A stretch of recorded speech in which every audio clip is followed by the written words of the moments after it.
So I'm just checking out one of my hives in the Magic Forest, and this is the top box, and every frame is packed with bees.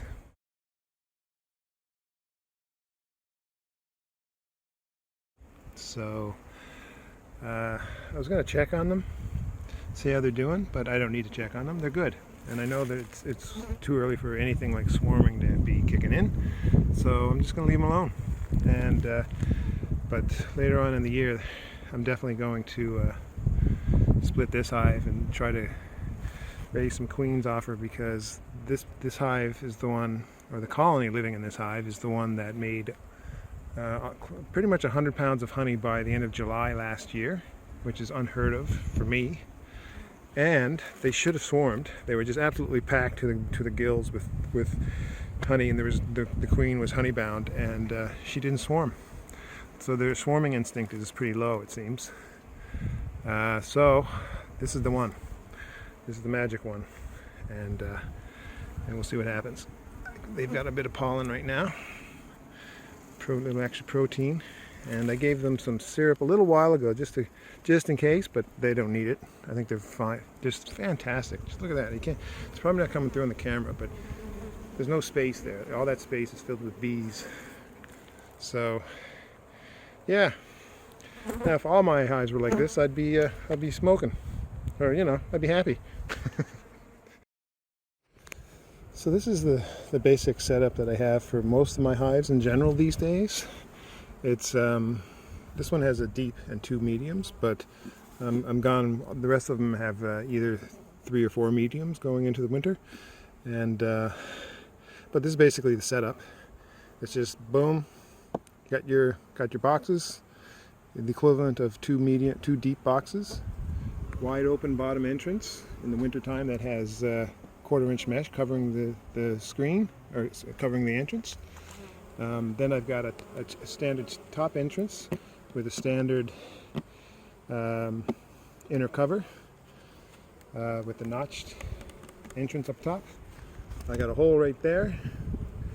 Then I got this thing, which is basically what I call a ventilation rim, and I converted those to moisture quilts several years back, but now I just use ventilation rims.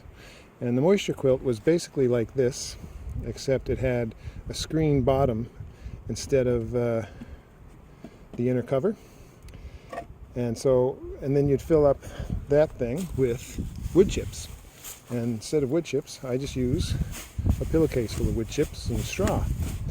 And so it's acting similar to moisture quilt, except it's got just one hole in the bottom through that inner cover.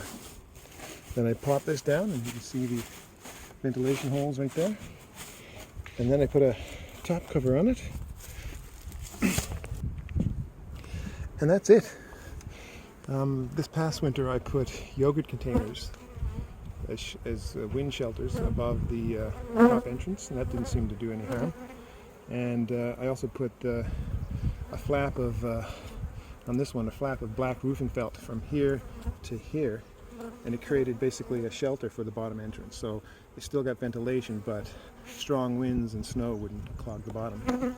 And that's it. And my hives are painted black. And for some reason, these bees are a little bit defensive today, so I'm not in the mood to dig into them. I think right now they're sort of in the shade. That might be what's going on. I should have got them earlier in the day, like around 12 o'clock when the sun was over that way. But anyway, they're looking good. I'm not going to mess with them.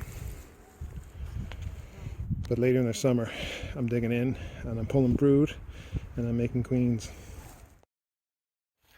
Yeah, this is the most defensive I've seen these bees since I've had them.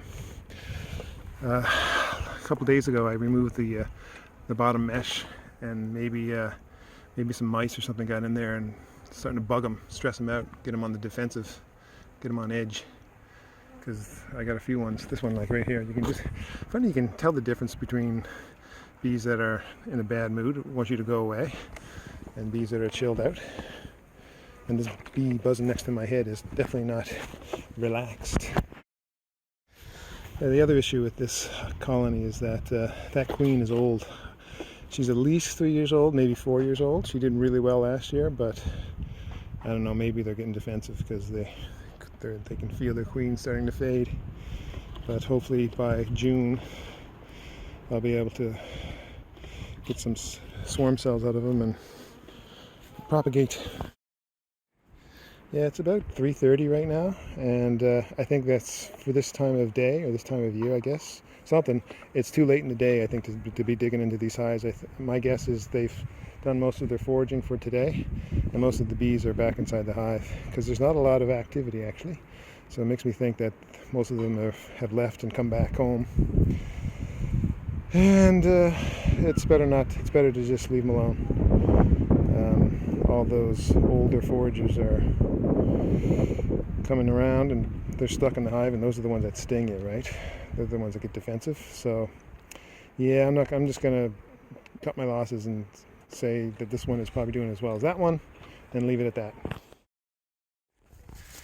And here's something that I know is a big no-no for a lot of people, but I think you can do it under certain circumstances if you do it carefully and do it right.